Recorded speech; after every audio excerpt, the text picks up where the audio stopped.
Dans un monde où 1% de la population mondiale possède 40% de la richesse de la planète, dans un monde où 34 000 enfants meurent chaque jour de pauvreté et de maladies évitables, où 50% de la population du monde vit avec moins de 2 dollars par jour, une chose est claire, quelque chose ne tourne pas rond. Et que nous en soyons conscients ou non, le moteur de toutes nos institutions établies et de la société elle-même est l'argent.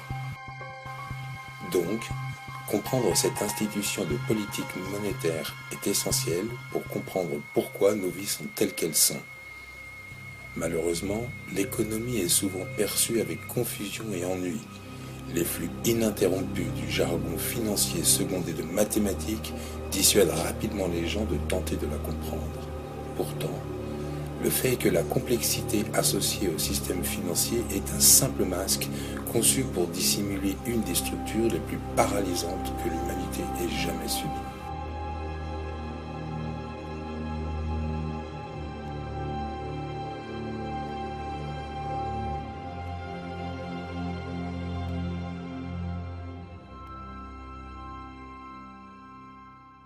Il y a quelques années, la Banque centrale des États-Unis, la Réserve fédérale, a produit un document intitulé Modern Money Mechanics. Cette publication a détaillé la pratique institutionnalisée de création d'argent utilisée par la Réserve fédérale et le tissu de banques commerciales mondiales qu'elle supporte. Sur la page de garde, le document déclare son objectif. Le but de ce livret est de décrire le processus fondamental de création d'argent dans un système bancaire de réserve fractionnaire. Il procède alors à la description de ce processus de réserve fractionnaire par l'intermédiaire de différentes terminologies bancaires. Une traduction qui donne quelque chose comme suit. Le gouvernement décide qu'il a besoin d'argent, donc il appelle la Réserve fédérale et demande, disons, 10 milliards de dollars. La Fed répond, certainement, nous vous achetons pour 10 milliards de dollars en obligations d'État. Donc, le gouvernement prend quelques morceaux de papier, il y dessine quelques motifs officiels et les appelle bons du trésor. Il les évalue à 10 milliards de dollars et les envoie à la Fed. À leur tour, les gens de la Fed déploient un tas tout aussi impressionnant de morceaux de papier. Seulement, cette fois, ils sont appelés billets de la Réserve fédérale représentant également une valeur de 10 milliards de dollars. La Fed échange alors ces billets contre les obligations. Une fois cet échange complété, le gouvernement prend les 10 milliards en billets de banque et les dépose dans un compte bancaire. Et de ce dépôt, les billets deviennent officiellement de l'argent légal, ajoutant 10 milliards au stock en devises américaines. Et voilà, 10 milliards de dollars tout neufs ont été créés. Bien sûr, cet exemple est une généralisation, car en réalité, cette transaction se produit par voie électronique, sans aucun papier.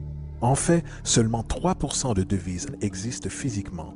Les autres 97% existent essentiellement dans des ordinateurs. Maintenant, les obligations d'État sont par conception des instruments de dette. Et quand la Fed achète ses obligations avec de l'argent qu'elle a créé réellement de toutes pièces, l'État promet en fait de rembourser cet argent à la Fed. En d'autres termes, l'argent a été créé à partir d'une dette. Ce paradoxe troublant pour l'esprit, de la façon dont l'argent ou une valeur peut être créée à partir d'une dette ou obligation, deviendra plus clair au fur et à mesure. Donc, l'échange a été fait, et maintenant 10 milliards de dollars attendent dans un compte bancaire commercial. C'est ici que ça devient vraiment intéressant. Comme fondé sur la pratique des réserves fractionnaires, ce dépôt de 10 milliards de dollars devient instantanément partie des réserves de la banque comme tous les dépôts le sont. Et en respectant des conditions des réserves comme indiqué dans Modern Money Mechanics, une banque doit légalement maintenir des réserves égales à un pourcentage obligatoire de ses dépôts. Ce qu'il quantifie ensuite en déclarant, en vertu de la réglementation en vigueur, la réserve exigée pour la plupart des comptes transactionnels est de 10%. Ce qui signifie que pour un dépôt de 10 milliards de dollars, 10%, soit 1 milliard, est retenu en tant que réserve obligatoire, alors que les 9 milliards restants sont considérés comme un surplus de réserve et peuvent être utilisés comme la base de nouveaux prêts. Maintenant, il est logique de présumer que ces 9 milliards sont générés à partir du dépôt de 10 milliards. Toutefois, ce n'est en réalité pas le cas. Ce qui se passe réellement est que les 9 milliards sont tout simplement créés de toutes pièces, en plus du dépôt de 10 milliards existant. Et voici comment le stock d'argent est gonflé. Comme indiqué dans Modern Money Mechanics, bien sûr, elles, les banques, ne paient pas réellement les emprunts avec l'argent qu'elles reçoivent en dépôt. Si elles le faisaient, aucun argent supplémentaire ne serait créé. Ce qu'elles font lorsqu'elles réalisent un prêt est d'accepter des obligations, contrats d'emprunt, en échange d'avoirs. En d'autres termes, les 9 milliards peuvent être créés à partir de rien. Maintenant, supposons que quelqu'un arrive dans une banque et emprunte les 9 milliards nouvellement disponibles. Ils vont alors certainement prendre cet argent et le déposer dans leur propre compte bancaire. L'opération se répète alors, car ce dépôt fait devient partie des réserves de la banque. Soit 10% sont isolés et à nouveau 90% des 9 milliards ou 8,1 milliards sont maintenant disponibles comme argent nouvellement créé permettant de nouveaux emprunts. Et bien sûr, ces 8,1 peuvent être prêtés et déposés à leur tour créant 7,2 milliards supplémentaires, puis 6,5 milliards, puis 5,9 milliards, etc. Ce cycle de dépôt-emprunt d'argent peut techniquement continuer à l'infini. Le résultat mathématique moyen résultant est qu'environ 90 milliards peuvent être créés à partir des 10 milliards d'origine. En d'autres termes, pour chaque dépôt fait dans le système bancaire, environ 9 fois le montant peut être créé de toutes pièces.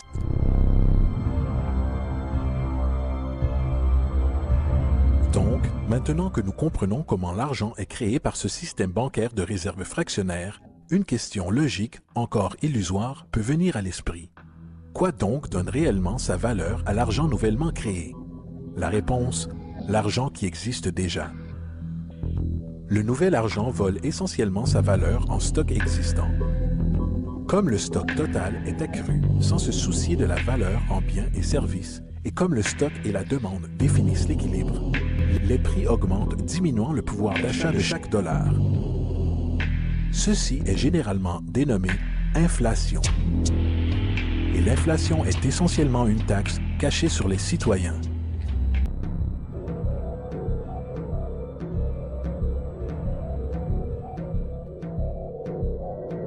En fait, les banquiers internationaux ont réussi à installer une banque centrale en 1913, la Réserve fédérale. Et aussi longtemps que cette institution existe, une dette perpétuelle est garantie. Maintenant, jusqu'ici, nous avons discuté du fait que l'argent est créé de toutes pièces au travers de prêts. Ces prêts sur des réserves bancaires et ces réserves sont dérivées de dépôts. Et au travers de ce système de réserves fractionnaires, chaque dépôt peut créer 9 fois sa valeur d'origine. Après quoi, la dévaluation du stock d'argent existant hausse les prix dans la société.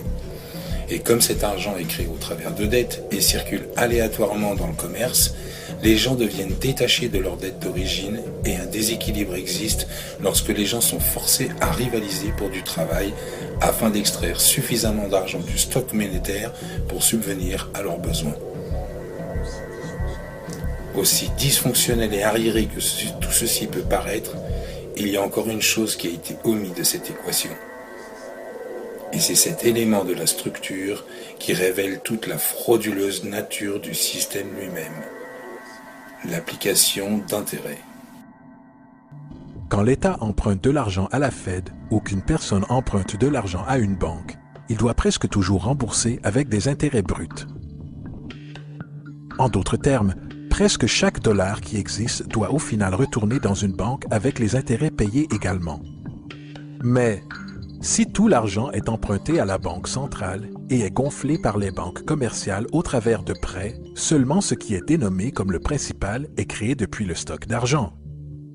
Alors maintenant, où est l'argent permettant de couvrir tous les intérêts dus? Nulle part. Il n'existe pas. Les ramifications de cette disposition sont renversantes, car le montant d'argent dû aux banques excédera toujours le montant d'argent disponible en circulation. C'est pourquoi l'inflation est constante dans l'économie, car de l'argent frais est toujours nécessaire pour aider à couvrir le déficit perpétuel intégré au système causé par le besoin de payer les intérêts. Ce qui signifie aussi que mathématiquement, les défaillances et la banqueroute sont littéralement incorporées au système et qu'il y aura toujours des laissés pour compte de la société qui n'auront que des miettes. Ils transfèrent invariablement les véritables biens de l'individu vers les banques, car si vous n'êtes pas en mesure de payer votre hypothèque, ils prendront votre propriété. C'est particulièrement rageant quand vous réalisez que non seulement ce défaut est inévitable dû aux pratiques de réserve fractionnaire, mais aussi par le fait que l'argent que la banque vous a prêté n'existe pas légalement en premier lieu. Vous rappelez-vous de ce que Modern Money Mechanics déclare à propos des prêts? Ce qu'ils font lorsqu'ils accordent un prêt est d'accepter des obligations en échange de fonds. Les réserves sont inchangées par la transaction d'un prêt, mais déposer des fonds constitue un ajout au total des dépôts du système bancaire. En d'autres termes, l'argent ne provient pas de leur actif existant. La banque invente simplement, ne mettant en jeu rien du tout, hormis son obligation théorique sur papier. À chaque fois que vous empruntez de l'argent à une banque, que ce soit pour une hypothèque ou une facture par carte de crédit, l'argent que l'on vous donne n'est pas seulement contrefait, il est illégitime comme forme de contrepartie, car la banque n'a jamais été en possession de cet argent. Ce qui nous amène à l'ultime question. Pourquoi? Un document interne circula entre différents intérêts banquiers anglais et américains, déclarant « L'esclavage n'est autre que la possession du travail et porte avec lui le soin des travailleurs », alors que le plan européen est que le capital doit contrôler le travail en contrôlant les salaires, ce qui peut être fait en contrôlant l'argent. La politique de réserve fractionnaire perpétrée par la Réserve fédérale qui s'est répandue en pratique dans la grande majorité des banques dans le monde est en réalité un système d'esclavage moderne. Pensez-y. L'argent est créé à partir de dettes. Que font les gens lorsqu'ils sont débiteurs? Ils se proposent à l'embauche pour rembourser. Mais si l'argent ne peut être créé qu'à partir d'emprunts, comment la société peut être délivrée des dettes? Elle ne peut pas.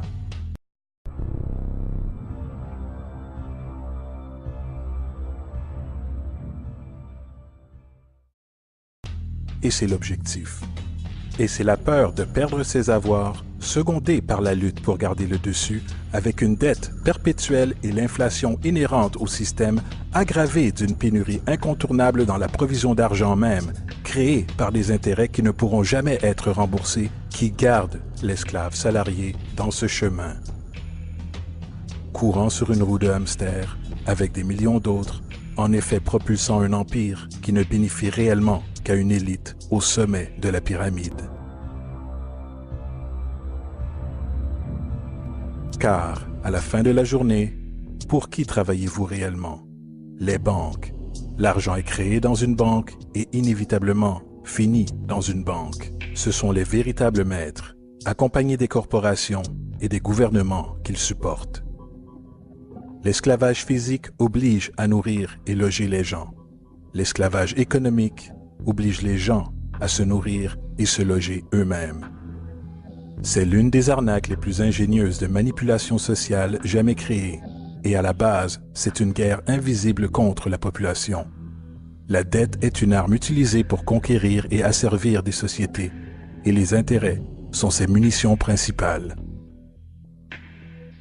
Et comme la majorité vit ignorante de cette réalité, les banques, en association avec les gouvernements et les corporations, continuent à perfectionner et étendre leurs tactiques de guerre économique, générant de nouvelles bases, telles que la Banque mondiale et le Fonds monétaire international.